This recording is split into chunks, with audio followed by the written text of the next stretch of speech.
So many people in the morning. I can't believe that so many people don't have anything else to do. Are you really interested in listening to some techs speak? 10 o'clock in the morning. Each of you could have slept a little bit longer until, let's say, 10 o'clock, have a cup of coffee, go for a walk, and think about some pleasant things, think about some eternal things. And instead of that, you've come to see the face of Shokhin's face. Well, that's a tragedy. That's really unfortunate. That's big business. You don't. You'd better not look at the face of the colleagues. And the absolutely indifferent face of the medium business. They have very few opportunities to go to the big business and to downshift to small business. Where you will retreat, we will ask Bastrykin. Well, it was not me who organized this session. This was the Ministry of Finance. I actually have a proposal for the Ministry of Finance. So let's negotiate, and then next time, instead of discussing taxes, let's do this with business. Let's have business discuss what to do in the future. See? Well, I guess it's the right time to start. Friends, the Moscow Financial Forum has become a real big event. It's a major event because here we discuss real issues that exist. There's no need to paste things over, to gloss over things. We can discuss real consequences. Only Natalia Sergunina thinks about the consequences because Moscow is the right example. Why do we always have her at the tax session? Because Moscow is a great example of how to make things better. How to make things better in a place where money is always taken away.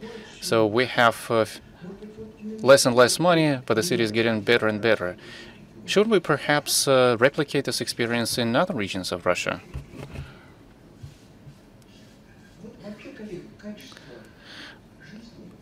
After all, colleagues, I believe that the standard of living really doesn't depend on taxes. I have a proposal. I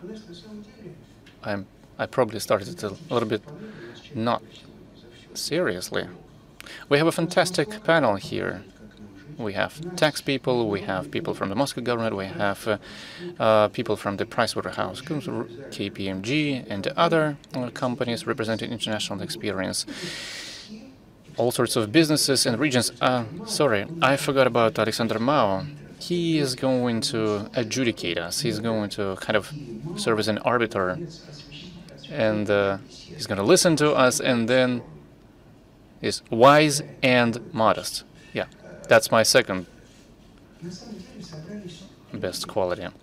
So in fact, we have here people who really participate in the process. The dean of the economic faculty of the Moscow State University is here also. So again, we have a fantastic crowd here, and I'd like to remind people from the business community that you have to really behave unless you don't want to make money. So colleagues, please bear with me. I hope there are no hard feelings. So I have an agenda for what questions should be discussed, but I would suggest that we start by discussing what is it we want. There was an instruction by the president to adjust the tax system and then leave it alone for 6 years so that the business community, the regions, everybody knows what to look for, what to wait. A predictable system.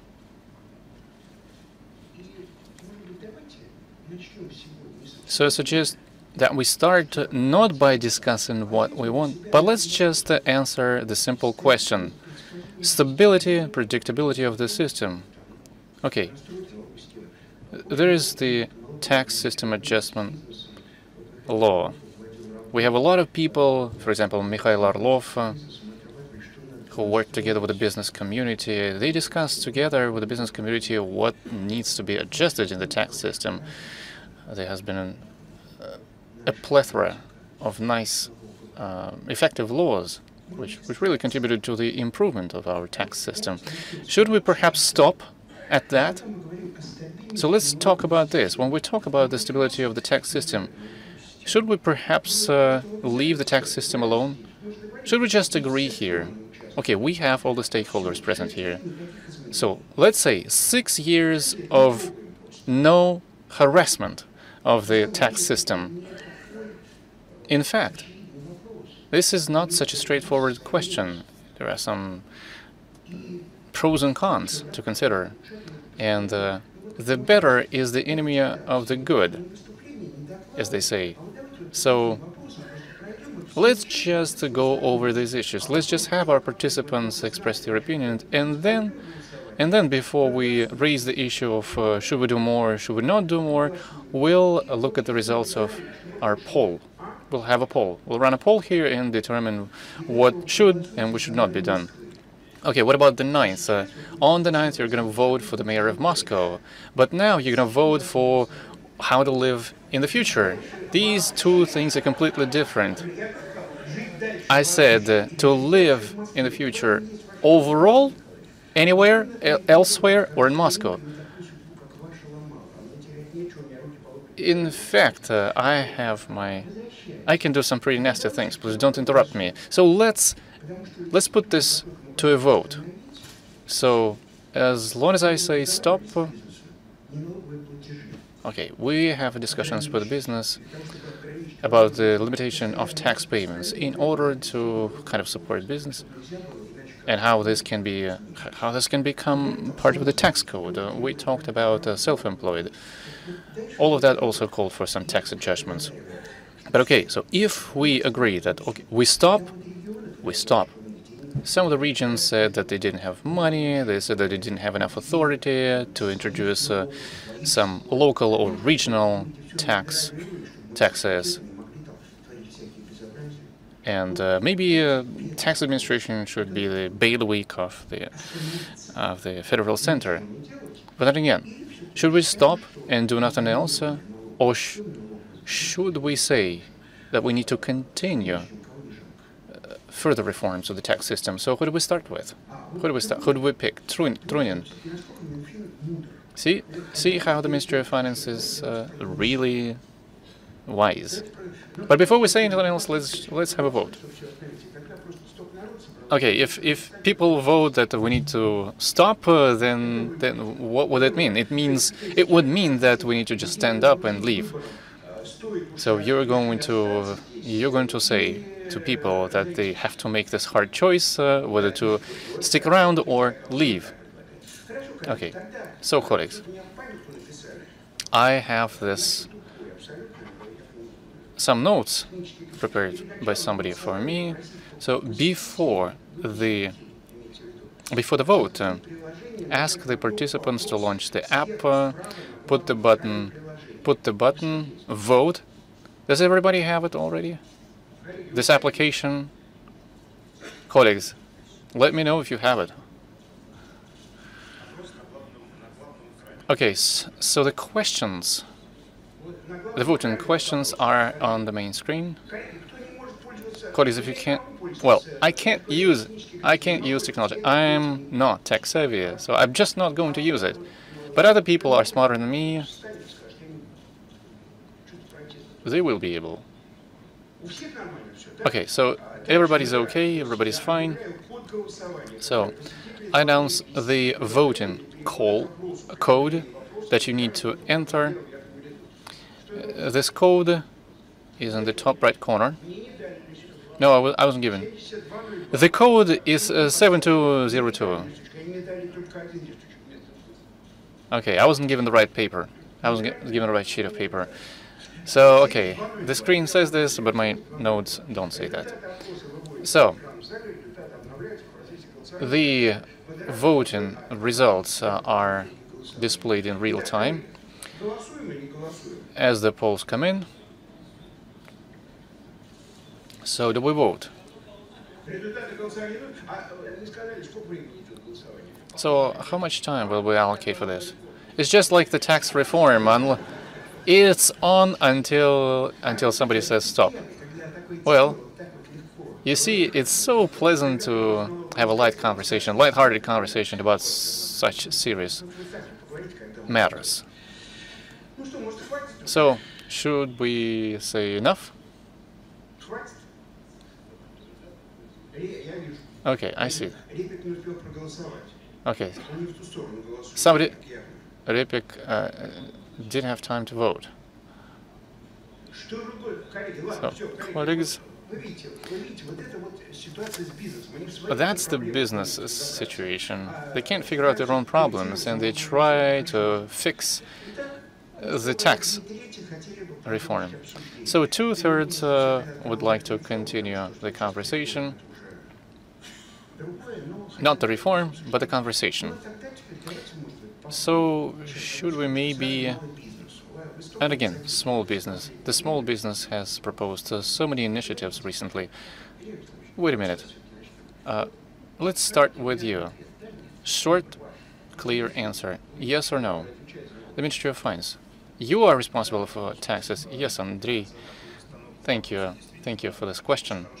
In fact, it's a very good argument. If somebody proposes changing something, and we say, well, we have done everything we could have done, we fix the terms of the tax system for 6 years, and then if you have more proposals, then come back in 6 years. And then again, when we talk about the stability of the tax system, no matter how we want to leave things alone and move on to doing some other things, we start thinking about such basic things like basic parameters of taxation, tax load, in other words, the parameters that really affect the results of investment projects.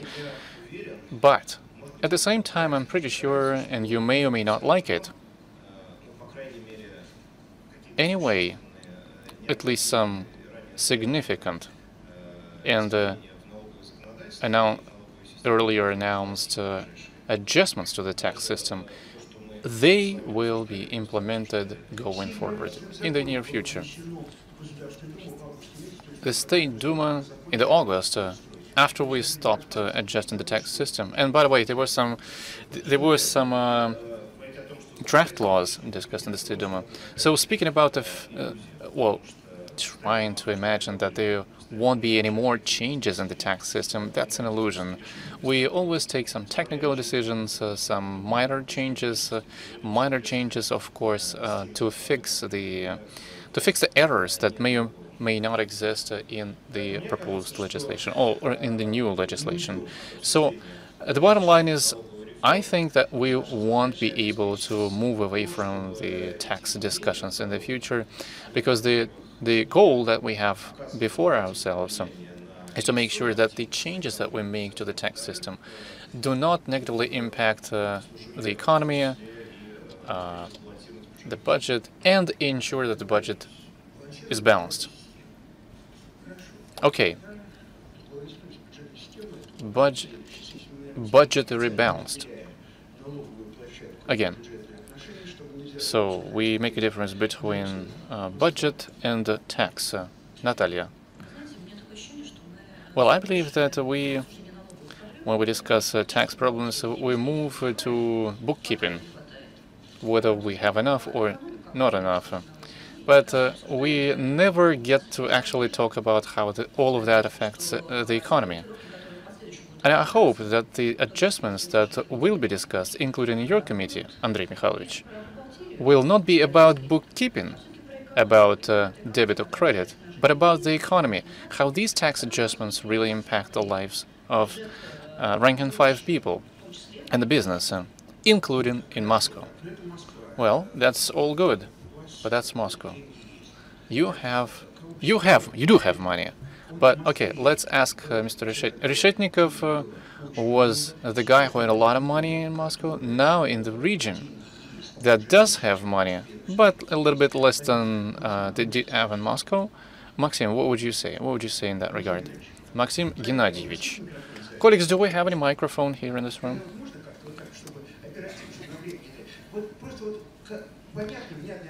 Can you give me a clear answer to this question? Well, I believe that indeed we do need to continue these tax adjustments because we need to stabilize. Stability is something that everybody wants, that everybody's happy with. But maybe, okay, in fact, we didn't really have any discussions of what the problems are. Natalia said this. Who do we want to stimulate by those tax adjustments? What are the goals that what's the mission? Or what's the end result that we are looking to achieve? So the system, the tax system has to be competitive. That needs to be conducive to competitive. But just wait a minute. Let me finish my. Okay, can you just give me a straight answer? Andrei Mikhailovich, just a second. Just a second. Just a second. You can't. You can't silence the regions. It's just impossible. All right, let's discuss this at the next session. Okay, we will shut you up. Believe me, we can do this if you want. Okay, so the main goal is to make sure that the economy doesn't get engaged in tax optimization. I believe that this is still a major problem. We have not gotten rid of this problem. 97% of small business with a revenue of below 15 million rubles. Maxim, you are not in the presidential administration or not in the presidential executive office. So my answer is this. You need to have predictability. It does need stability. The tax system does need stability, but it needs predictability. You can continue development, but it needs to be predictable. So, in other words, this work must continue, right? That's what you want to say, correct? Colleagues, in fact, we have a second question for the poll that we're going to put up to this vote. We would like to see what's the priority if we do continue. So this vote on question 1 was pretty easy to predict. The results were pretty easy to predict. But if we do continue, where do we continue? And I hope you will tell us more about this. Okay, your region has, another region that has even less money than the Perm region, and even Moscow. Nikolai, so if things were good now, if things were fine-tuned, we wouldn't have any reason to discuss the tax reform. So, okay, let's just keep some basic principles of no increase of tax load on small business. That's something that the president has already made clear.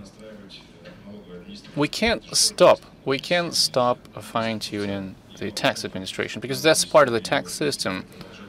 So I believe that tax administration should be further improved, but at the tax level, the tax administration should really be improved. Second, the tax system is kind of disconnected from the. If it's disconnected from other institutions, then it's not a good thing. So, the tax system is very deeply related, very closely related with the budget system and so on. So we need to think about how do we redistribute the tax parameters within the tax system in order to optimize the end result. We need to continue to be involved in this business to achieve better results. We can leave the basic parameters of the tax system unchanged, but at the same time we also need to respond to the challenges that we have. You cannot just leave everything as it is without changing anything for 6 years. Within the basic parameters, you will have to fine-tune the system. May I sum up from the regions? We cannot stop it. We understand it. We just want to be ahead of this process and be leading this process. And we want the regions to participate in formulating the tax policy. Do you want to be part of it, or do you want to be leading it? Leading it or participating in it, we have neither option at the moment. We heard the position of a rich region, normal region, and a typical region. And let's listen to business about the same issue. We're going to talk about what we need to do. But here's my question for business. Okay. We have small business, medium business. Small business often says, don't just forget about us. Forget about us. Don't touch us. Don't disturb us, and let us live. And Alexander, who should we start with? Small business or big business? Perhaps they could say something. don't take the mic too far. Alexander Kalinin, president of this small and medium entrepreneurship organization called Opora России. If we want to discuss the topic of today, my request, please answer my question. All those prepared presentations later, should we stop or should we go on? Please answer my question. Adam Smith said that,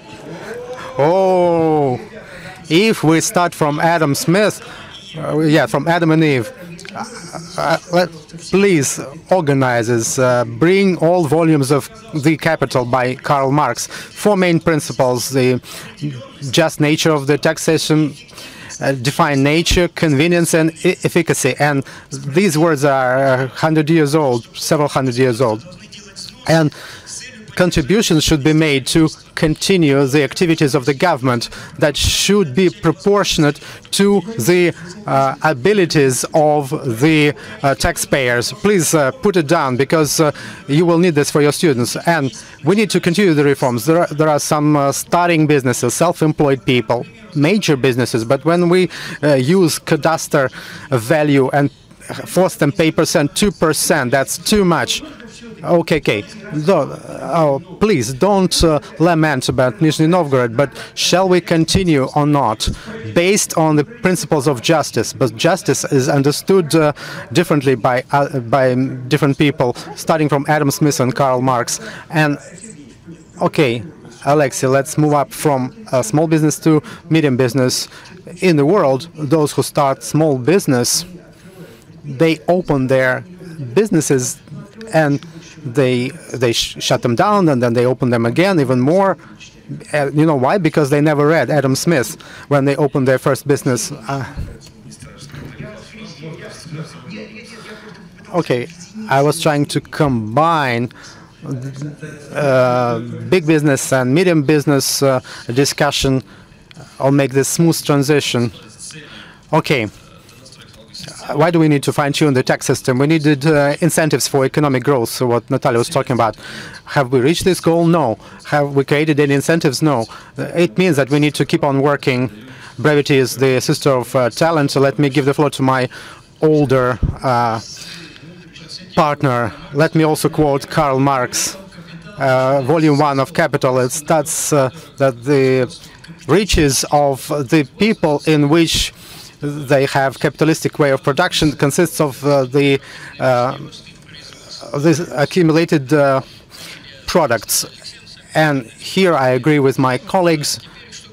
And now about answering that kind of question. A couple of years ago, we formulated these main areas of tax policy, and we added our own methodology from the Union of Industrialists and Entrepreneurs, and they sort of took it into consideration. They promised to keep working, but we never learned to assess the fiscal load on the business. And back then, we wanted to add not just direct and indirect taxes, but also some other levies, non-tax type levies, and we still cannot measure the fiscal load correctly. If we talk about stability, stability should be about the fiscal load on business. It shouldn't be increasing, and in this sense, we need to put it down and write it down for the future until 2024, when the moratorium was announced 4 years ago, and when it is about to end in 2018.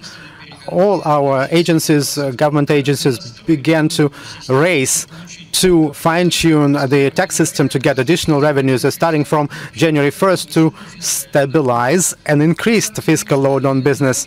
And when they didn't have enough time to increase taxes, they came up with new ideas how to withdraw in other ways this money for the budget based on different factors. Here's the danger. If we keep the fiscal load, in the narrow sense of the word, as the tax load, they will increase non-tax payments, something that did happen in the past, and we are trying to, together with Ministry of Finance, State Duma, and Business, we're trying to come up with this new approach to non-tax payments. But that's probably for the next year. That's another argument in favor of continuing, because we will move some of the non-tax payments to the tax code, the state levies and fees. Some of that has to be abandoned or cancelled. That's still that process of fine-tuning or reform. No matter how we call it, but we definitely need to continue. The very fact that the Ministry of Finance is concerned with some of the investment projects, that there is this grandfather's reservation or caveat, and they mean that there is no stability of these basic tax conditions. Why would we fix for major investment projects the fixing of basic tax conditions? We shouldn't be talking about political slogan here, but we should be talking about the result of some social public arrangement between business and authorities. And then if we keep the fiscal load stable, we will be able to maneuver within the tax system to stimulate or this or that economic activity, including bringing the self-employed out of the shadows and so on. Shall we continue this fine-tuning or not? Shall we call it a reform? That has to be fixed, made stable, especially in terms of the fiscal load. The stability of the tax system is not about not changing the tax code, but it's the stability of not increasing of the fiscal load. Yes, absolutely true. You will write a new code, by the way. Yeah, we're going to discuss that, whether we even need the new tax code. Perhaps we should keep the old one. What shall your committee be doing in the State Duma then, if you are not writing the new code? Stability is the sign of high quality. But how the business community is viewing it? In the US, somebody says the situation will be improving. Everyone started investing, nothing improved, and so on. We just need to believe you. Yes, I agree with you. But your expectations are of one type, and here we have governors, we have Moscow represented here. We will have to okay, you want to make an arrangement with us. We may leave and you make arrangements here. Okay, yes, that's a good idea. All right.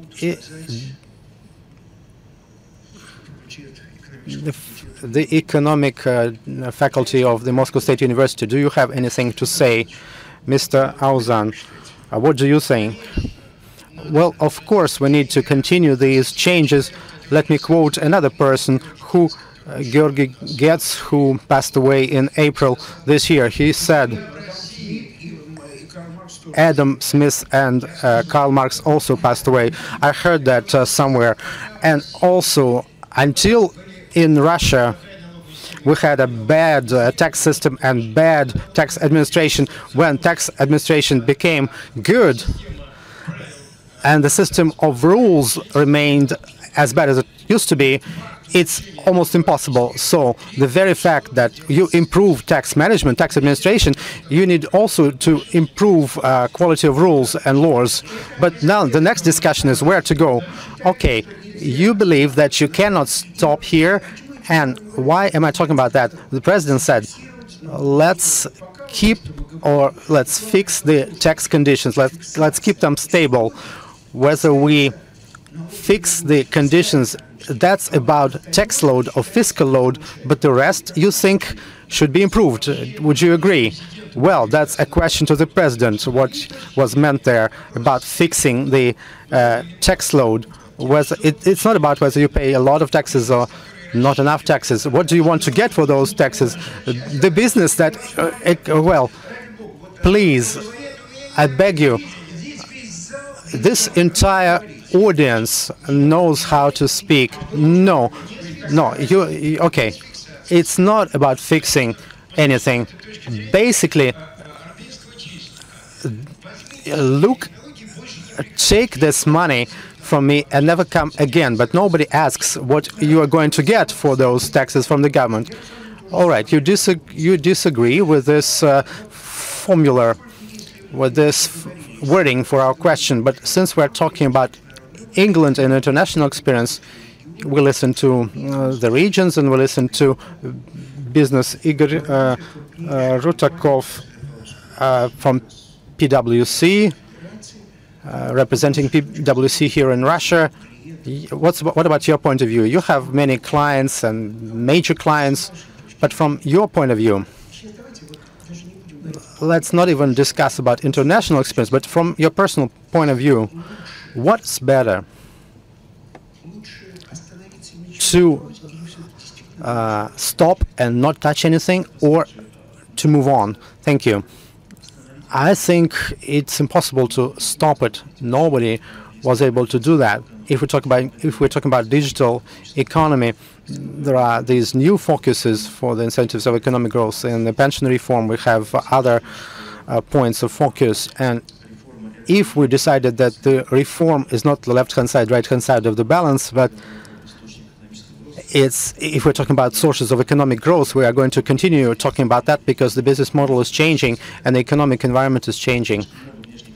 Too many external factors impact the business model of our companies, of a small, medium-sized, big business, to stop the discussion about the sources of economic growth. So you believe that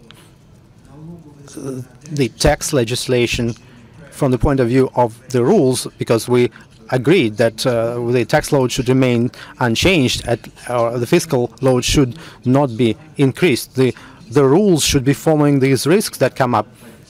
It should be supporting the risk groups. If we talk about the employment for the population and the new challenges for the employment system because of the digital economy, we need to encourage the investment into human capital, as an example.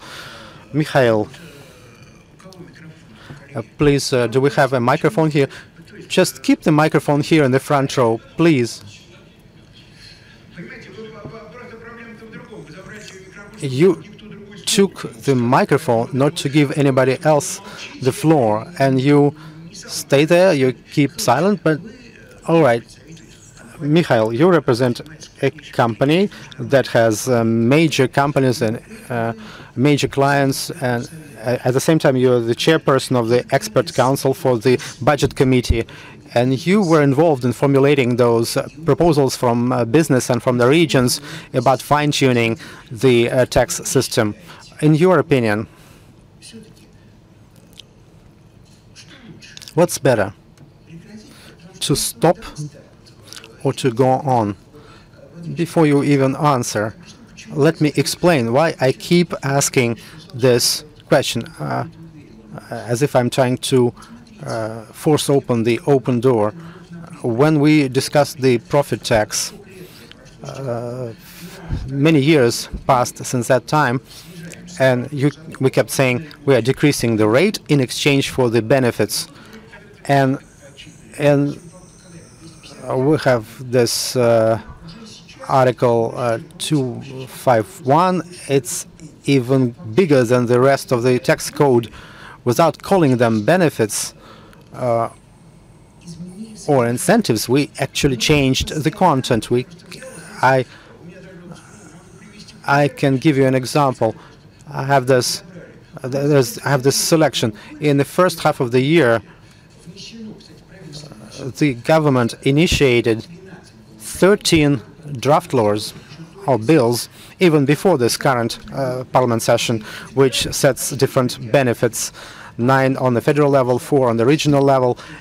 Altogether, we have received in the first 6 months of this year 16 such draft laws. 9 are being considered right now. 16 bills. And when we give a preference to one, no matter what we say, that's no longer neutral. We killed the neutrality of the tax system. When we give someone an incentive, that's unfair, that's unequal, as we treat somebody else. And there's this chain reaction of these tax incentives. You give the regions this, we have this advanced economic development territory. They are growing up like mushrooms after the rain. And we are hurting the system by doing this. And to be honest with you, I have a feeling that I've been involved in that since 1990s. I have a feeling that we are back to the 1990s, but back then we had no money. Instead of money, we were giving out incentives and benefits. We had lots of pensioners driving Mercedes 600 because there was no transport tax. Tobacco, alcohol were sold by the National Foundation of Sports and the Russian Orthodox Church because they were relieved from those taxes. But now the situation is different. We are back to what we had before the tax code. Maybe we should stop. Maybe we should. Maybe we should. Mr. Sakin is here with this intelligent, smart face, and Ms. Rutin is a genius, and they will give us all the explanations, and they will make arrangements with taxpayers. Let's make a pause. Why not? Let's wait. Let's wait for the new version of the tax code, make this a direct law, because the government and agencies may hurt any norm or item in the tax code. And you were coordinating all these efforts. What are your feelings? Well, that's a very reasonable question, but you also asked me another question in the beginning. And let me say this. There were many different proposals that they all boiled down to one, that the business kept saying we want stability, but not in the sense of trying to preserve the existing errors in the tax legislation, but stability as a guideline, define the fiscal load for us, and we will be setting our business goals based on that fiscal load. And when we talk about stability, of course the legislation should be changing, but here let me refer to the idea of Mr. Reshetnikov. Predictability is the most important thing. In our situation, we really need to decrease the rate of passing these new laws, not so many laws as we pass them today. As for the benefits and incentives, the difference from 1990s, in the past this was a way to get additional funds for the budget. Today it's like your insurance. It's not. What kind of insurance? That's populism when we try everyone to like us. Let me finish the phrase, and we will all understand what I was going to say. The conditions of taxation keep changing. The legislation changes. The practice changes. That's why many industries come and they say, we don't want to even think about it. Give us some special mode. I'm sure many ministers visited you and requesting special mode for their industry. We don't want to be the hostages of changing the profit tax. Just relieve us from this profit tax, they ask. And it keeps multiplying, and it's almost absurd now. And business is trying to get some stability. They want to be outside of this process, and they say everything will be fine. Thank you. Okay, let him hold the mic. Now I would like to ask the wise Mao. Remember the Mao Zedong? Well, Vladimir Mao, you heard everything. So what would you say? What would you say to that? Well, it works. It works. This mic is working. Well, I listen to everybody very attentively. And here's what I would like to say. That reminds me of, quite frankly, President. Well, Secretary General Brezhnev said that the Soviet people would live better, and in fact, it's very close to the discussion about the tax reform. People are saying that okay, the tax reform will get the life much better, but in fact, everybody keeps saying that they're not happy with the tax reform. So okay, yeah, we can discuss this tax reform, but it would be very nice to see how the tax adjustments and how economic adjustments really contribute to improving or deteriorating or aggravating the quality of life. I would say that we got really positive results from the flat tax. Regressive social didn't have any direct impact, any positive impact on the fiscal situation.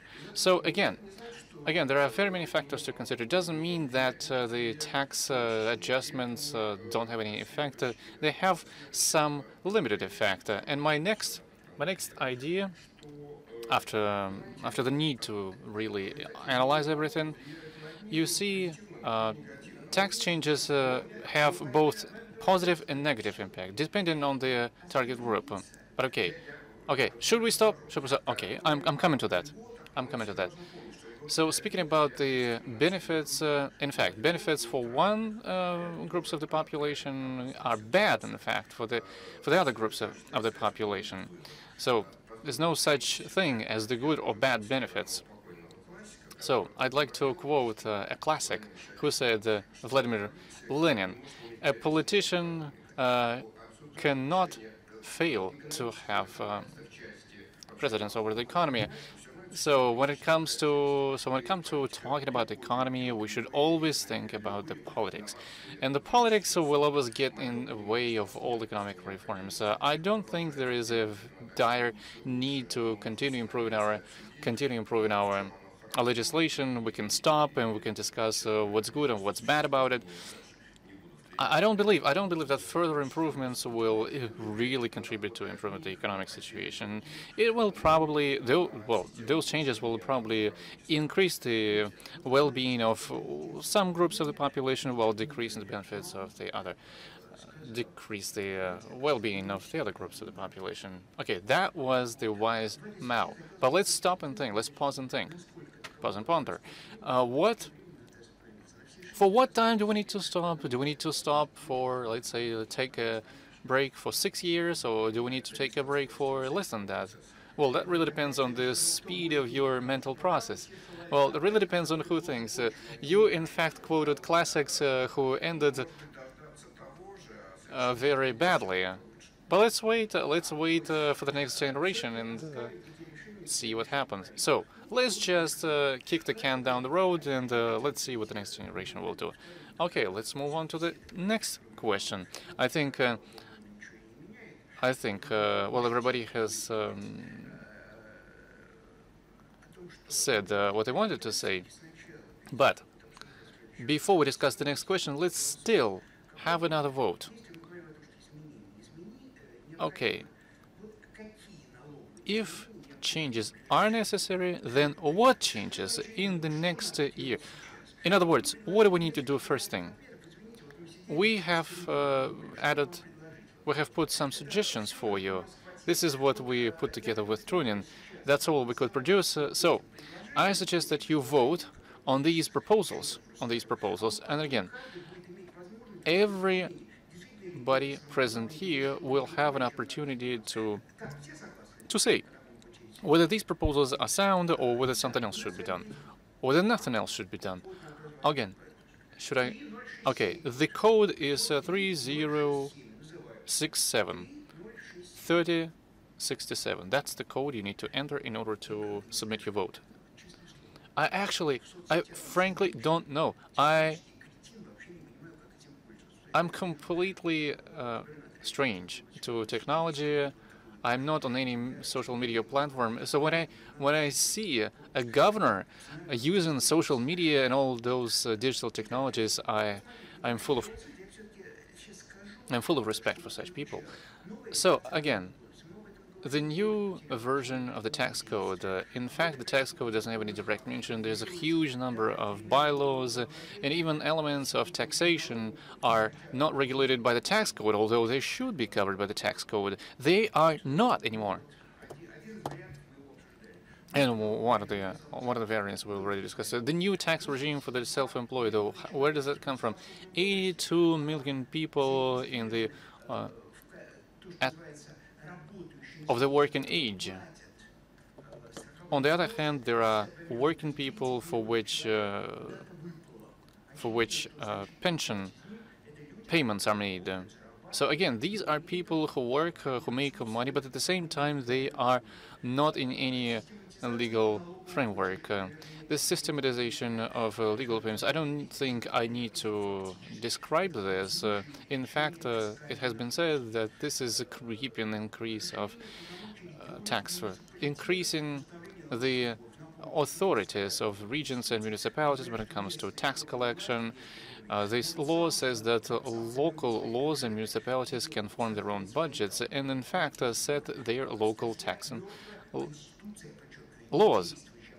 This article of the law has not been working, but in fact, we have seen a resurgence of this talk. Again, regional and municipal authorities don't have enough influence on the federal laws that are transferred to their budgets. But even regional and local laws are changed by federal tax amendments, tax code amendments, and there's no compensation. So again, there is a lack of communication. That's the problem we have. Since we have finished our voting, let's take a look. Okay, it says taking stock of tax benefits. Okay, taking stock of the tax benefits and systematization of non-tax payments. Self-employed. Next. The rule of two keys, region by region. We have a lot of people from the region. Well, that's pretty clear, although I expected this proposal to be the top. Increase in the 26.1% increase in the authorities of regions and municipalities when it comes to setting tax and laws and introducing these fees. And the last edition of the tax code, 17.8%, again, it won't work. Okay, we won't discuss this. So you see, Alexander, you thought this is going to be a no, but in fact, it is. We got a no. Okay, the new edition will be there. Yeah, you can look at it that way. But then again, when it comes to priorities, so should we start with you? Because when you say something, nobody wants to argue with that. Mao, I don't think we should ask him now. He will just make conclusions. So, what do you want? Do you want to start with the business community or with the regional? Okay, I'm not going to say anything specific. I'm not going to say anything. Okay, everybody's used to that. Don't worry. I believe that the first thing, the taking stock of the tax benefits. I was surprised to see that point received that tactic, so to speak, received the most votes. Well, quite frankly, I was really surprised. I was really surprised to see such results. Okay, since we're talking about what to do, let's listen to the business community. Okay, we started with the regions. The business came second, and now Alexander. Alexander, what do you think about these proposals? What do you want to add? Maybe you want to put something first, something last. Well, some of these points, in fact, are closely related to the organization of work. The new edition of the tax code, in that we don't discuss the substance of the code. We discuss the fact that it needs to be done. The same thing applies to the taking stock of the tax benefits. This is the question for regional branches of the finance ministry, regional substructures. We have been discussing the need for taking stock of the tax benefits for 7 years now. In the government, one of the first questions discussed by the finance minister had to do with the tax spending. So all benefits, including tax benefits, in non-tax payments, all of these costs will be named non-tax payments. I believe that the finance minister will have an easier time actually taking stock of what those payments are, their amounts, and so on. Well, thanks very much. Well, this is the stone thrown at the business community. Part of these benefits, in fact, are not the lost profits when they are given to the business community that can start paying the taxes in the future if it is supported, if it's given some support. So I don't believe that all of these benefits are lost profits or lost revenues for the government. So I believe that there needs to be a step made towards this insurance payments called tax payments. So not systematizing, but getting these things in order. I would put it that way. This is exactly what was discussed at the meeting with Anton Silanov. Some taxes could be called state levies or something else. So I think there needs to be a table that classifying those payments and those collections. Alexander, you will continue. Because when you begin to mention some meetings, somebody's watching us and so on, they may not know about it. So let's make things a little bit more specific. So, okay, the proposal that is being discussed, non-tax payments are on the minds of everybody. So what's the proposal? 6 non-tax payments will become tax payments with if the business community is ready to support. Can I finish? Can I finish? If there is no criminal responsibility for this, okay, the first thing is to move it to the tax code in order to solve the problem that the business community has mentioned, so that non-tax payments cannot be just created at will by the finance ministry, and then we transform some taxes into legal fees, and the idea is to protect the business community from the criminal liability, to increase the terms. Well, that sounds good. That sounds like a good idea. Well, you caught me. I agree with you. Well, that's something that's always on the minds of the business community, and also introduce a large transition period so that there is no criminal responsibility. Up to 10 years, this transition period should be. And again, the next, all the other things should be liquidated and cannot reappear again. Did I get you right? Yes, you forgot to say that the payments that are pumped into the tax code as taxes, they have the compensation nature, and the budget should call for some targeted spending. So there should be some targeted allocation of this. I believe that this is a very serious direction of work, and I think it would be right to do it. Okay, let's do it that way. We have the media here. Let's tell the media that this is what we have resolved to do. So do you confirm these agreements that we should move in that direction when it comes to non-tax payment? By the end of this year, we adopt a law that these 6 non-tax payments will become tax payments, and up to the end of 2019, this issue of non-tax payments should be completely solved. Do you confirm this? Yes, indeed, we had this agreement. I wouldn't say that these things can be construed as taxes. This can be taxes and levies. And when new chapters are drafted, when they're created, they have to be discussed with the business community. There's no need to hurry. In fact, there's no obligation to get them passed by the end of this year. All of these laws, all of these draft laws should be discussed first before they are passed. And again, if they are passed and when they are passed, only then will they start to become legally binding and so on and so forth. But I'd like to support the phrase of Ilya Vyacheslavyich, there's no need to hurry. We need to pass them not as they get ready, but by packages. We need to look at budget relations, taxes. Alexander, I cut you short. I just want to kind of fix this agreement. So if we get together here in a year, we will be able to check if this obligation or this agreement is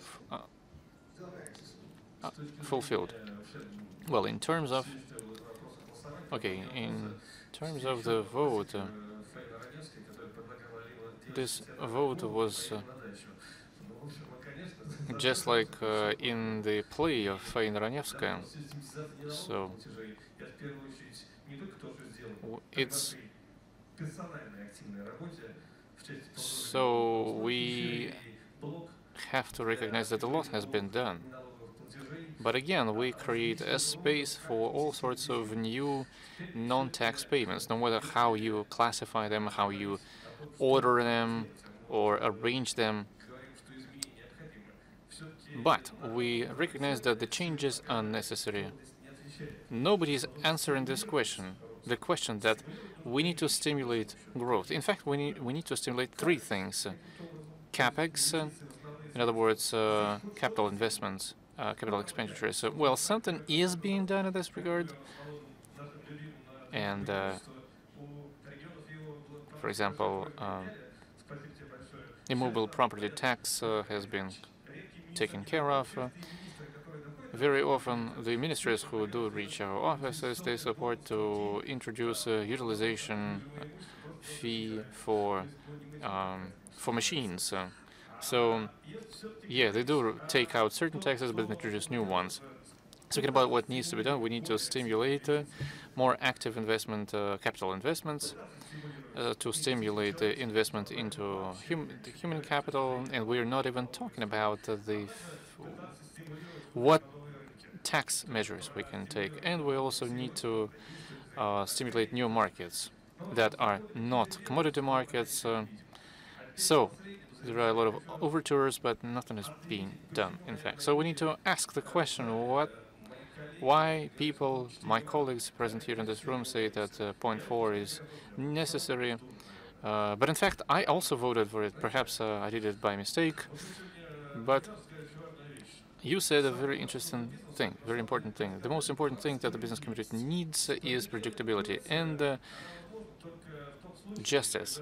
And the just and fair competition is only possible when the tax applies to everybody, and there is harmony, and when there is equality. But when we begin to, let's say, fight for who gets the first to the office, okay, which of the ministers will get to the office?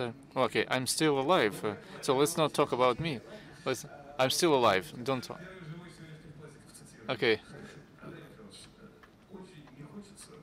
I don't want to live in a situation when there is a puzzle of different benefits, which in fact means that everybody is more or less in the same situation. So let's think about what we have created and the kind of stimulating stories, individual, private. Let's take stock of all of these things. Let's start to move to a systematic approach and not a haphazard approach. Let's think about how do we stimulate the entire economy, not just some specific parts of it. Okay, let me ask you something. You have named 3 main areas that you think should be stimulated with taxes. Yes, in other words, were areas in which tax benefits or tax stimulation measures should be introduced. But how do you interpret this? Or what should I interpret it as? Do you mean additional money, or do you mean abolishing inefficient benefits, or stimulating something that shouldn't be stimulated? So should this be done on top of what we have now, or should we take stock of what we have, remove what doesn't work, and support what needs to be done? Both management, administration allows us to find additional resources. If we do it better, we get opportunities to somehow use what we improved for the benefits of the country and the society, depending on what kind of arrangements Shokhin made with you. And my second point here, if we talk about whether we could look for it in the current privileges and benefits, yes, I'm sure some of them are sort of outdated and there's no logic in them. But most importantly,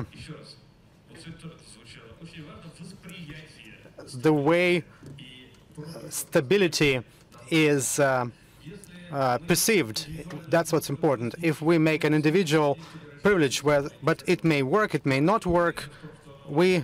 Until we are absolutely sure that we are going to get this privilege, until the stability is there, we calculate at the most cautious approach, and then the economy suffers. All right. So we'll give the floor to small business, but we give the microphone to small business, but we give the floor to the Ministry of Finance. All right, Mr. Trunin, there was this very important issue about privileges or benefits. It was just briefly mentioned by Alexander when he said there is this draft law on tax expenses. I'm sure that's important, and the revenues that the federal budget, local budget don't get, this is the expense, but that's theoretical study, which is far from what Alexei was talking about. He was right when he said, this is what we need to stimulate, or perhaps you are against that. Okay, it seems like we have enough political will to push on with some privilege in important matters, but we don't have enough political will to cancel the privileges that are not efficient. Yes, that is a complicated issue. Tax expenses is not a tool of tax policy. It's more a tool of record keeping or accounting, showing in the reports of those revenues that the budget does not get. It is not a tool of economic policy. It's more of an accounting matter. But as for the privileges and what to do about them, I fully support Alexei here in the sense that justice should prevail, and tax reliefs or privileges.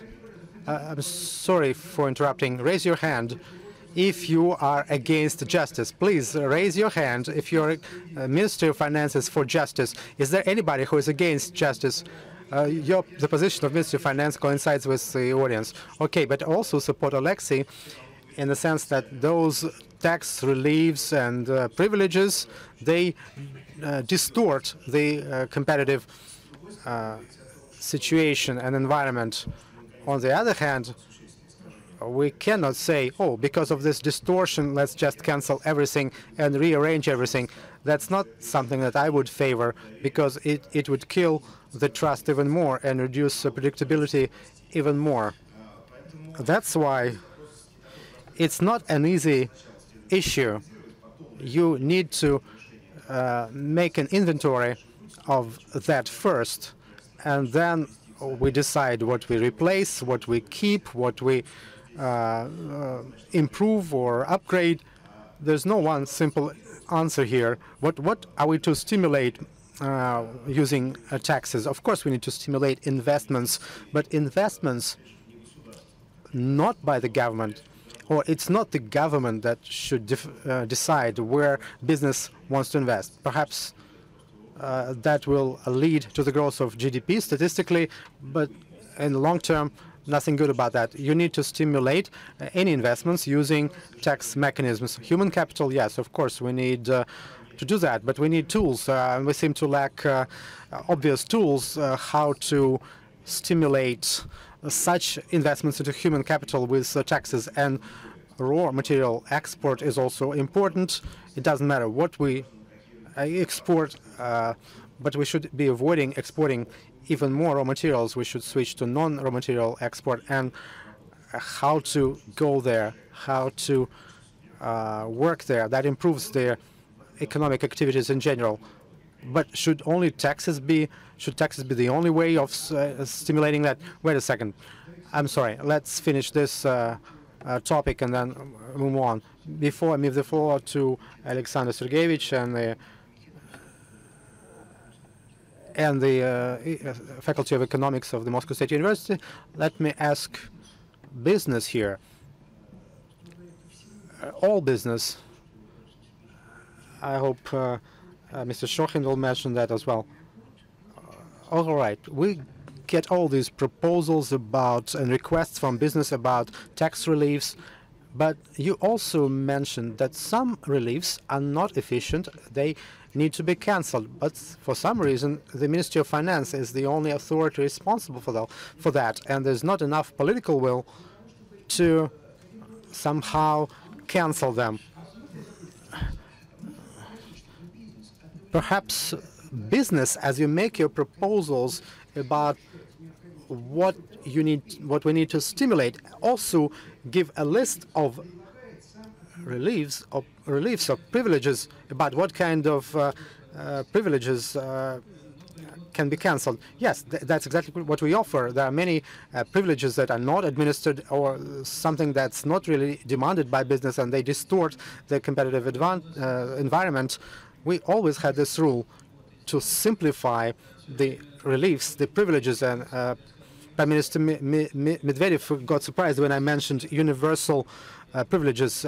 A relief cannot be universal, but I meant preferences, a preference that could be used by any company that's investing. Such universal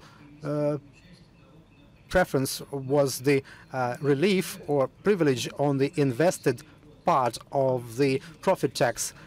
Not many reliefs that are given to many, but one specific relief that anybody who is investing could use, not just somebody who starts with 3 billion rubles of investments.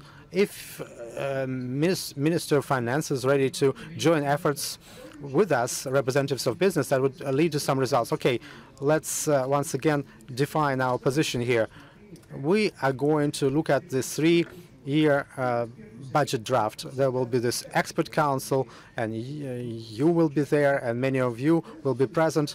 Okay, let's make a list of specific suggestions. Okay, let's remove these specific privileges. For example, we're going to have this draft law on tax expenses. Tell us, this is what business believes could be cancelled. It's like right-hand side, left-hand side of the balance. So this is what we believe we can cancel, and this is what we really need. In October, we have a month before that. Let's make such a list. Why not? We will be really thankful to you. I totally agree with you, Mr. Makarov. We need to do that. Currently, our privileges are sort of catching up. If my neighbor has a privilege, I also want a privilege. But we need to recognize, and my colleague has just mentioned a very important thing, but at the same time, we need to keep the overall level of the fiscal load, tax, non-tax load at the stable level. And we will set it off, we will balance. Well, you will cheat on us, and we'll take this. Have I often cheated on you? No, no way. And here we believe in the honest partnership-based dialogue, but we are a little bit confused by the following.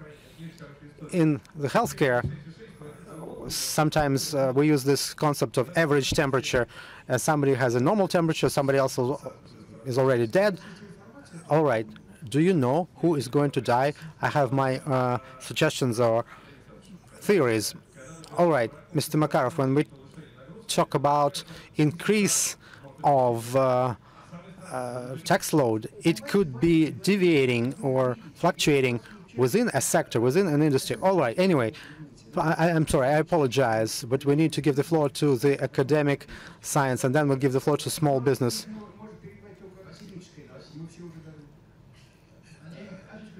Wait a minute. Mr. Shochin has to leave early.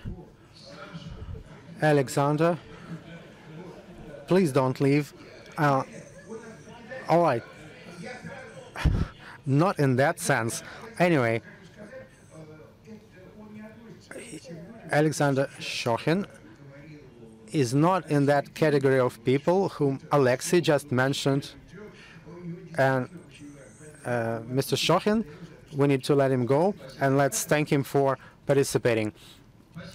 All right, thank you, Mr. Makarov, and I really enjoy how you formulate this social pact between regulators and business. But you know what kind of pact is going to be?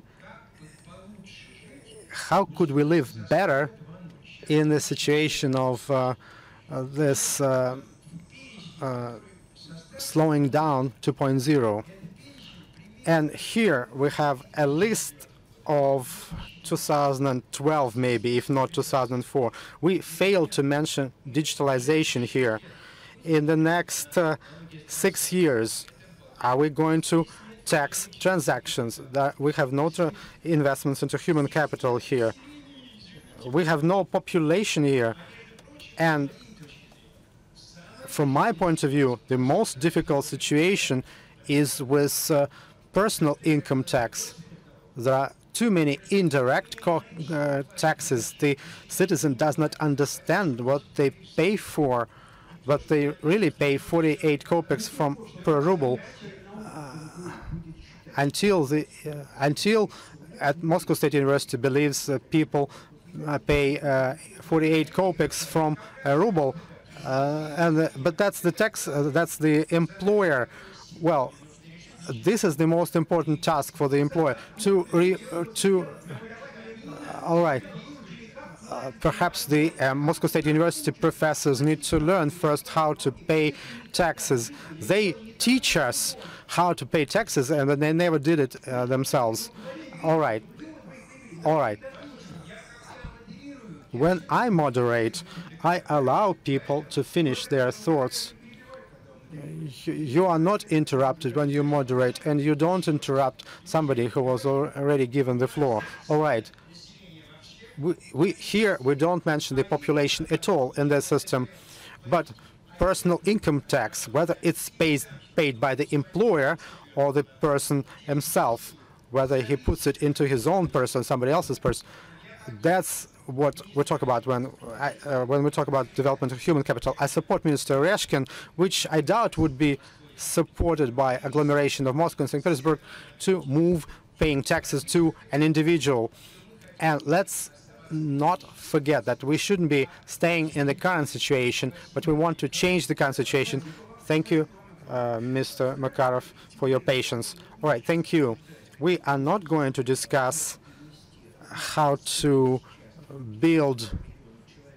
make 52 million people pay their taxes themselves. It's not about academic science, or these 52 million people will be queuing for paying taxes at the tax inspectorates. All right, anyway. All right, digitization. All right. We all agree with you. All right, now let's ask about specific problems of small business that Alexander Sergeyevich represents here. You always remember the first speaker and the last speaker, and I'm at an advantage here. The first thing that we want to draw your attention to, taxes should be paid based on the result in most cases. The suggestion that Ministry of Finance has now for the self-employed, look at how many people voted for item 2. It is even better than our own thoughts. That's correct. Why we never had this regime for the self-employed in the past? They kept talking about some kind of imputed tax as insurance contributions or something else. If somebody earned some money, why can't they pay a reasonable amount in the mode that they find convenient? They're discussing with Ministry of Finance 4% or 5% of their income. If they earned 30,000, they will pay from 30,000 a million, based on a million. Most people are willing to pay the 4% tax from their real turnover or real revenue. We do hope that the State Duma will support the overall approach of Ministry of Finance or Economic Development. This should be payment based on the revenue. It should include everything: social insurance, pension contributions, medical insurance. So self-employed, this category is the most important for you. If I earned some money, if I pay based on my results, this should be the fundamental principle of the tax system. But there are some taxes that don't depend on the result, like the property tax based on the cadastre value, the land tax. Here, we have to be as conservative as possible. Don't talk about 2% or 0 from square meters from offices, because this tax does not depend on the results of your activities. Any turbulence in the market will lead to the situation when many people will not be able to pay these taxes. Mr. Makarov, you made that arrangement for the population. You made an amendment into the tax code. Do the same for business. If there is no result, why do we force people to pay serious amounts? The markets are changing. There's turbulence in the market. For example, when Moscow introduced that trade levy, they also made an exemption for tents, and different people can pay fixed payments in a different way. And do not hurt, that's another principle. And when we discussed non-tax payments quite recently, and here I'm talking to Mr. Makarov, he could confirm that together with Mr. Trunin. If we move non-tax payments to the tax code, there are some major environmental fees there and damage-related fees. The limit of criminal liability should be moved up. Currently, it's 4.5 million rubles, but non-tax payment for the environment could be quite significant. That limit should be raised up, not to 4.5 million rubles, but much higher, so that small businesses could not be made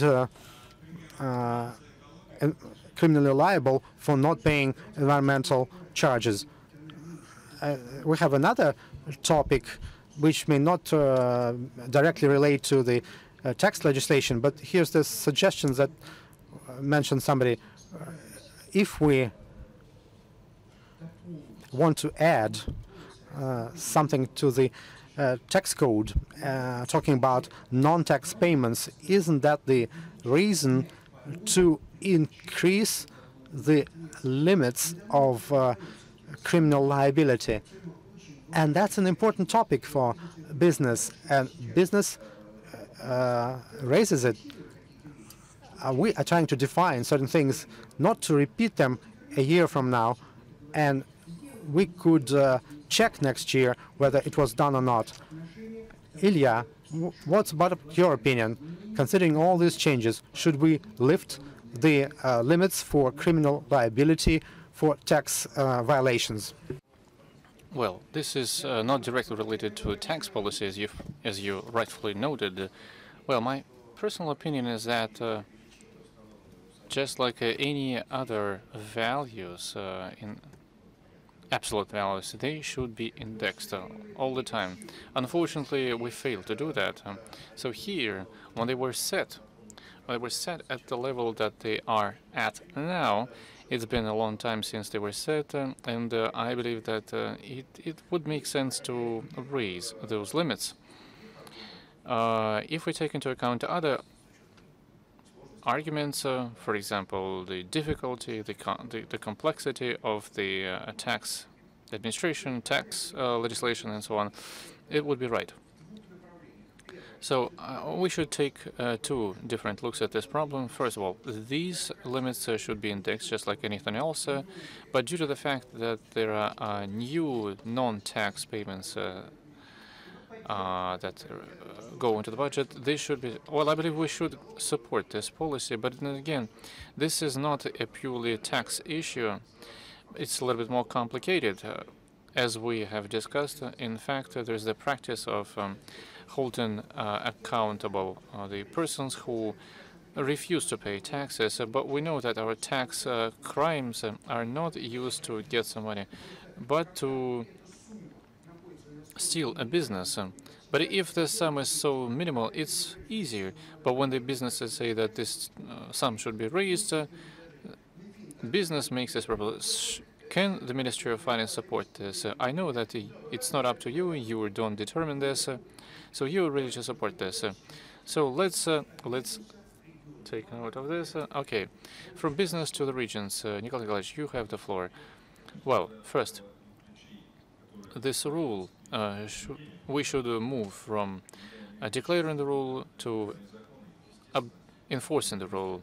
So I believe that we should stop taking federal laws without assessing the influence. So when it comes to federal law, when we abolish regional laws, or when we set benefits for regional and municipal laws, this already should be working. The Ministry of Finance has done a lot for that, but I think we should act fast to abolish the benefits for tax payments.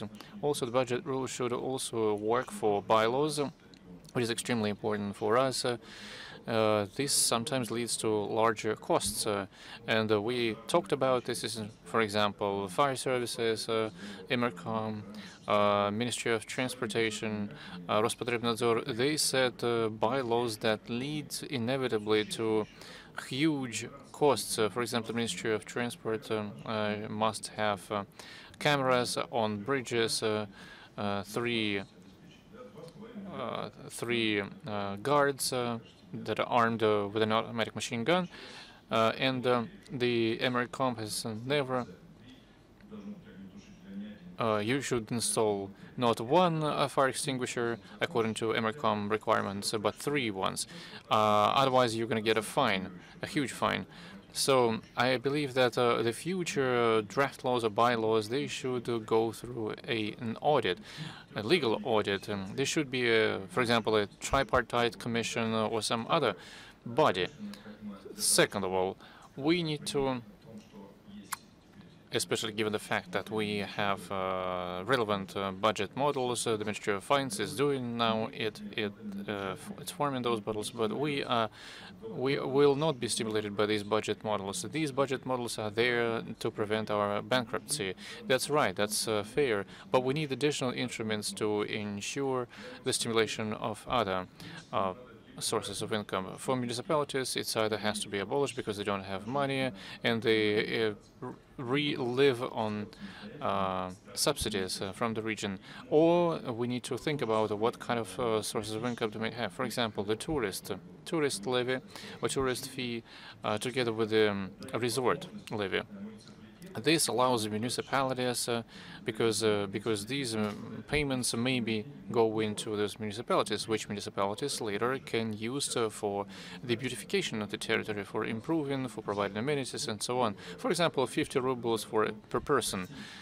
For example, if a person stays at a hotel, he or she is obliged to pay 50 rubles into the. That's nothing. That's nothing for a person, but that's a significant amount of money over time for the municipality. And let's talk about the administration. Let's talk about self-employed persons who will, since January 1st, 2019, will be registered in 4 pilot regions. The self-employed citizens, after the registration, will be able to send 50% of their taxes to the local municipality in order to kind of rejuvenate, make these municipalities. We don't want to hand manage them from the local. We want them to develop. We don't want them to come to the governor, give me money for repairing a school, for repairing a hospital, and so on and so forth. This is not going to work. So I believe we need to. I support that municipalities should have more authority, because here is where the growth potential lies, the potential for economic growth, and so on. Municipalities. Thank you very much, Alexander. I have one small request. Please remember what you said, because I want to repeat the same thing when we start in 40 minutes, even in half an hour, when we start a forum about interbudgetary relations, so that Trunin and Gurnin hear what you said. I want them to hear that. That's very important, because may fail to pass this information to the right recipient. Okay, so thank you very much, Maxim Gennadievich. What would you say at this point? Alexander Nikolaevich has left, but let me quote him. Oh, well, he has not left for good. Well, he may come back. It's a very important thought that business needs to have the stability of fiscal load. We as regions, we're not against fiscal stability, we're against unfairness, fiscal unfairness, when these tax breaks are used to create an unfair environment. And one of the main factors that kind of cripples the tax system is the use of special tax regimes. For example, with a common agricultural tax, we have a bird. I have a poultry factory that has an extremely low tax, less than 1%. It's not going. It's good. For example, small business colleagues, 3%. 3%. Well, Alexander Sergeyevich is always for the right, for the right way of doing small business, and he doesn't want to hear anything about the wrong way of doing small business. But then again, we have this problem. We have to consider this. So, when 3% have the revenue from 15 to 150 million rubles, so if you think about how much tax revenues we lose, it's up to 80%. We could generate even more money if we make the situation fair again, if everybody plays a fair game. So I guess we need to get our fiscal and tax house in order. So the question is this: let's lower the overall level of tax load. The taxes may be high and low, but the most important thing is that they have to be the same. And I believe that this factor of our tax system is not taken into account, and I believe we have to take care of it. And another bunch of points. The taxes for the municipalities. I think we need to give the opportunities, give the possibilities to the municipalities to introduce their own taxes and levies. For example, for property, we have these possibilities when we think that a property tax would be right. We would introduce it. If we don't think it's right, we won't do it. So please don't try to put everything into the tax code, because some people, no matter how smart they are, a bunch of people just can't think of every possible situation. So I think you need to put more trust in the regions. And I would like to offer a few more comments. I thought there would be more comments on that issue. So the number that we have very few votes is the sign that there is very little trust in the regions, and the Ministry of Finance is trying to usurp a lot more power. Okay, for example, before we had a tax for immovable property, we did the wrong thing by not using those two taxes. So these two keys, property has been underutilized. So real practitioners, are you sure? Are you sure that we can discuss this here in this forum? Well, I believe we can. Why not? But correct me if I'm wrong. Okay. And one last thing, I believe that the worst thing we can do for improving the tax system is to edit it and to issue a new edition of the tax code. We have only started reading the previous edition, and we have not finished yet. We're never going to finish because we don't have enough time. Why finish it if you're going to write another edition? So I believe there should be some very graduated evolution from one tax system to another. So in Moscow, things work very well. Everything is pretty efficient. Okay, but you can't do this. Okay, give us rights so we will handle things locally without actually raising things to the level of the governor. I believe that the regions should start having more authorities. Colleagues, before I ask Natalia to draw regional conclusions about the regional component, I'd like us to take note of the differences between the business community and the regional authorities. The regional communities say they want more authorities, but the business says let's use the tax code and kind of move on from there. So the 85 governors' choice is pretty clear. It's absolutely beyond all doubt. So what Reshetnikov said, he said that as an angry person, as an annoyed person, but we can't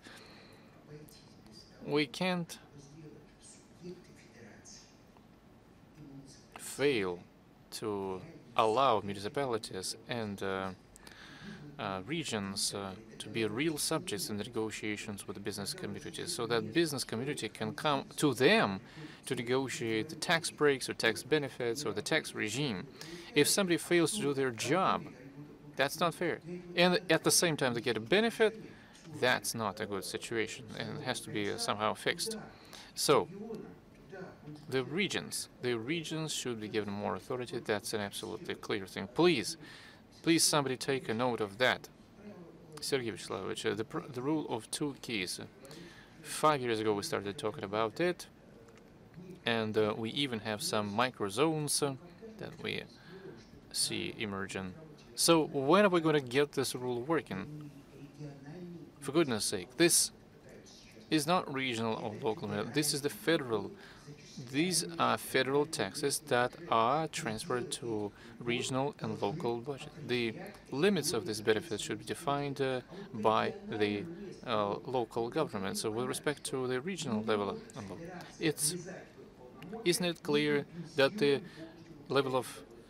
federal level shouldn't meddle in that? The Ministry of Finance and the rule of two keys should work. So what do you think about it? Andrei Mikhailovich, the Ministry of Finance's position has always been clear. We made it clear many times on many occasions that the rule of two keys should work if money comes to the budget, or if somebody receives money from the budget, they should take part in the process of setting the law. So who prevents that from happening? So the economic policy cannot exist outside of the context of the general political system. So I believe that some tax benefits are not subject to the two keys rule. That's an objective thing. But the recent laws that we have adopted, we proposed them, you adopted them. For example, tax break for investment. Yes, we can introduce tax breaks for an investment. Yes, I said it. Yes, we said this. We make it possible. But you can even have a complete 100% tax break until you get a return on your investment. But again, the decision rests with the regional authority, with the regional government. If the regional government okays that, then you can get that tax break. Otherwise, you can't. But again, it's not as simple as when you look at the reality. We didn't introduce any benefit. We just reformed the organization property tax. We just excluded this tax. I think it was about just like 10 or 15 years ago. We abolished the tax on reserves. I believe that investment tax break is a very good example because, quite frankly, the federal legislation really helped the regions which couldn't always.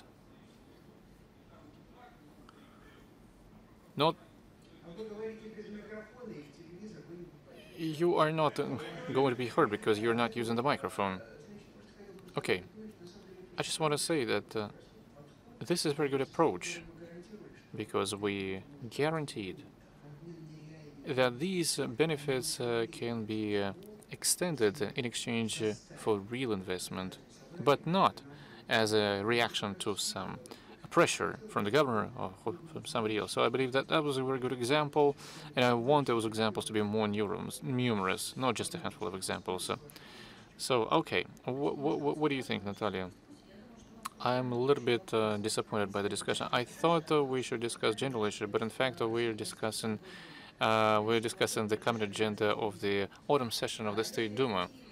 So, based on that, I believe that in the near future we should discuss business stories, citizen stories, or regional stories, which all citizens, businesses want stability and predictability.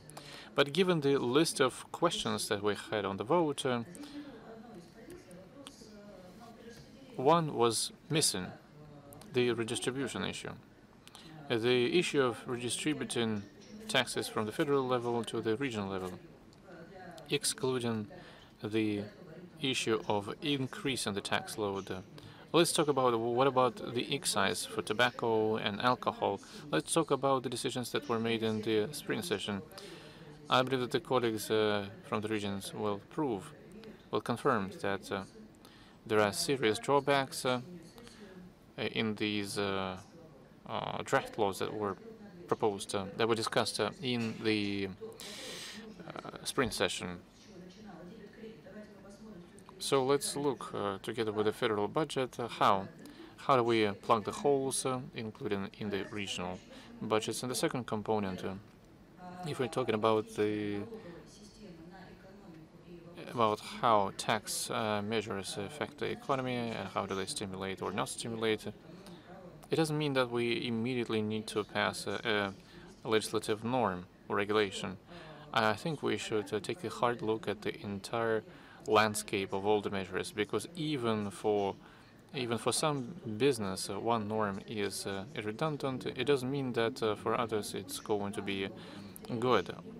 So I believe that we need more very serious discussions, not separate discussions with the Ministry of Finance or between the Ministry of Finance or somebody else.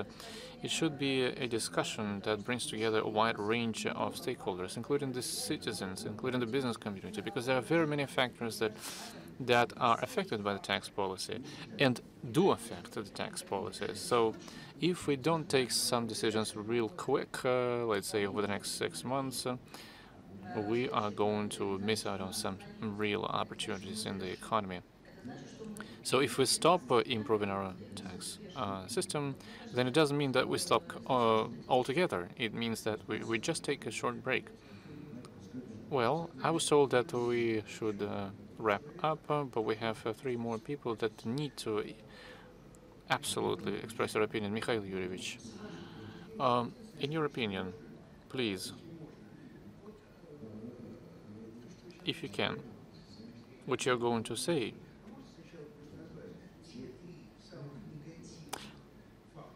I guess I want to ask you to name 3 most negative factors and 3 most positive factors of the common reforms and your proposal. So 1, 2, 3, 1, 2, 3, because we're going to get taxed if we don't leave the room at the right time.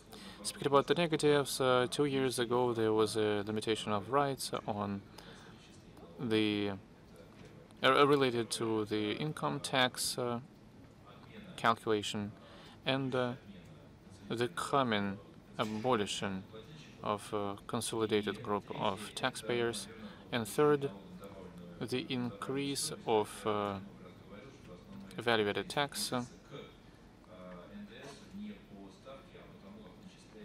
But we have to take into account what needs to be improved, because it really depends on how you calculate it. Speaking about the positives, the first one is the abolition of the tax on movable property, and I hope that this will not be kind of offset by increasing the tax on some immovable property.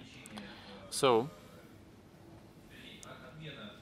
next, the abolition of tax control on prices inside Russia, the so-called transferred prices, and third, some changes that were adopted in the tax administration that really cut the costs of the business on the tax administration. Okay, now from your point of view, which items are more important to you? I can talk a lot. No, don't talk a lot, just 30 seconds. I can, as a representative of an international company, I can say that there's very tough competition for mobile resources, for investments, for labor resources, and the tax system is not the only tool that defines the favorable conditions for attracting those resources into Russia, but still it's very important. It's a very important one. And using this slogan, we can build a good investment climate and to improve, and as we organize this climate for everyone, not just international companies, we need to improve our tax system. And we also need to look at our load the uh, on the payroll and reducing the insurance contributions to the payroll fund. All right, let me ask Igor Lotakov. You tell us what you think is the priority here. But every time when we make some changes, we sort of discover the new world. But municipalities need funds to implement national projects, and at the same time reducing tax load on business. What international experience could we use of combining these opposite trends? Just briefly, is it even worse trying to borrow something, or should we just go our own way? I think it's worth it. We spoke about sources of economic growth. Let me quickly sum up. We spoke about investments into fixed capital, that's the previous century, but when also about investments into human capital. Here is where we can use international experience, because investments into human capital consist of two components. Let's encourage companies and invest into training employees in digital economy. Let's remove inequality between categories of employees, for example, mothers after their maternity leave, those pensioners who still work, because they are in an equal situation from the point of view of the employer. If we could use tax measures to stimulate this sector, that would be a big help. Based on what we discussed here, we need to look at the existing privileges and prioritize them correctly. Thank you very much. And our wise Mao at the end, as always. Let me remember Deng Xiaoping words when 200 years of French Revolution were celebrated. Somebody asked him about the importance of that event, and he said it's too early to talk about it.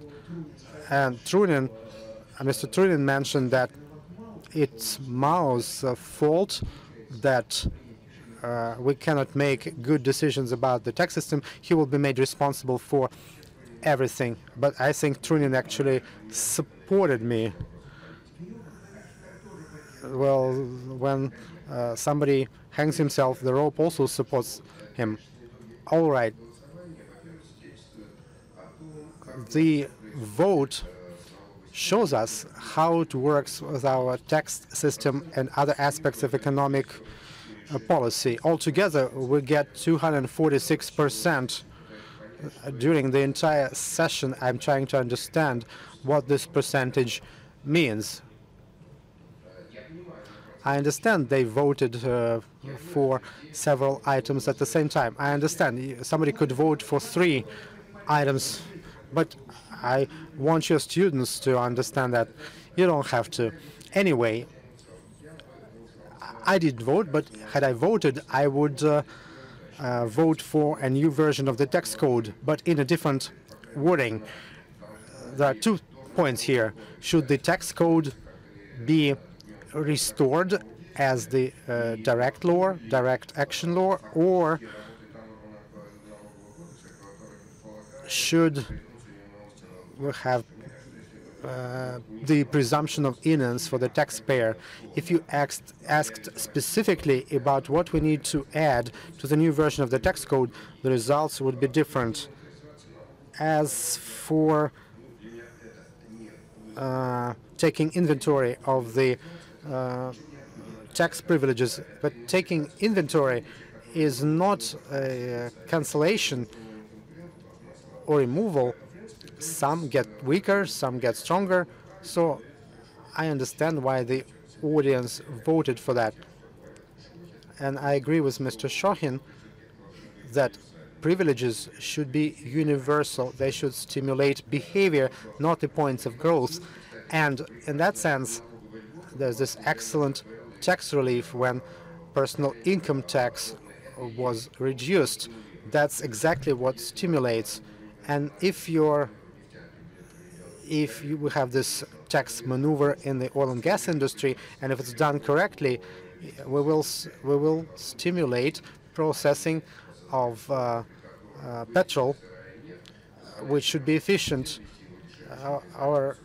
Because otherwise we have this distorted situation when it's cheaper to export your crude oil and then re-import it in a processed form, which is cheaper than process it yourself. And anyway, here I agree with other colleagues, and let me say that Professor Auzan mentioned taxpayers and how they impact decision making contradicts his own and my idea that we are over. Our period of democracy for taxpayers is over. For our taxpayers, when they pay taxes, it's like this payment to a Tata Han for not coming back for next year, not purchasing a service from the government. In that sense, Russian taxes should be as simple as possible, should be flat and fairly high, so that nobody would interfere with my affairs, but still low enough so that I don't feel like I'm paying too much. We need to end this. Unfortunately,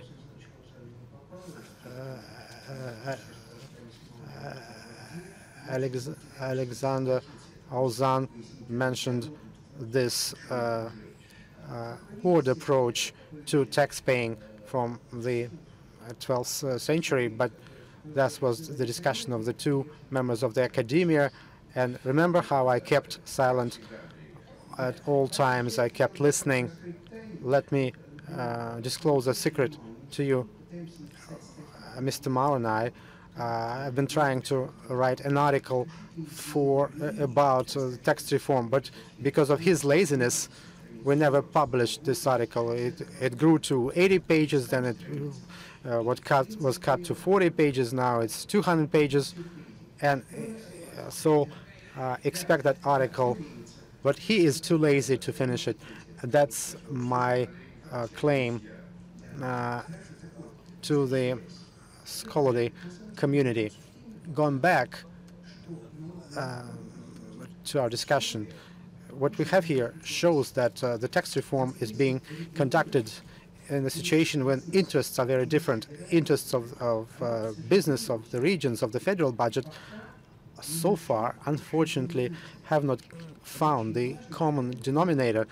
And my main conclusion based on this, we need all to become equal stakeholders in these negotiations, and the regions want that, the business wants that, the Ministry of Finance is not against that, but so far it does not work very well.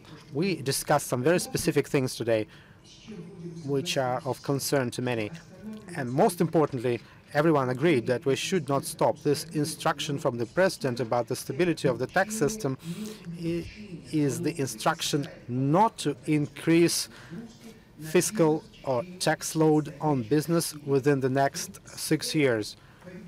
And that's the unified platform that we all agree on, but how to improve it, that's a task for the future. And here I support Natalia, who said, let us not rush, let us not hurry.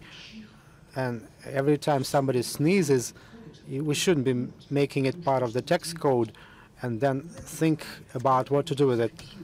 So let's repeat once again what we decided. Non-tax payments are of huge importance for business, for the regions, for the federal budget.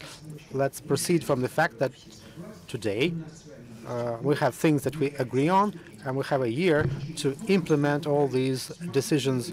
A year from now, we'll be able to check whether we were able to implement the arrangements that we made here, those things that we have in common. The same about the self-employed population.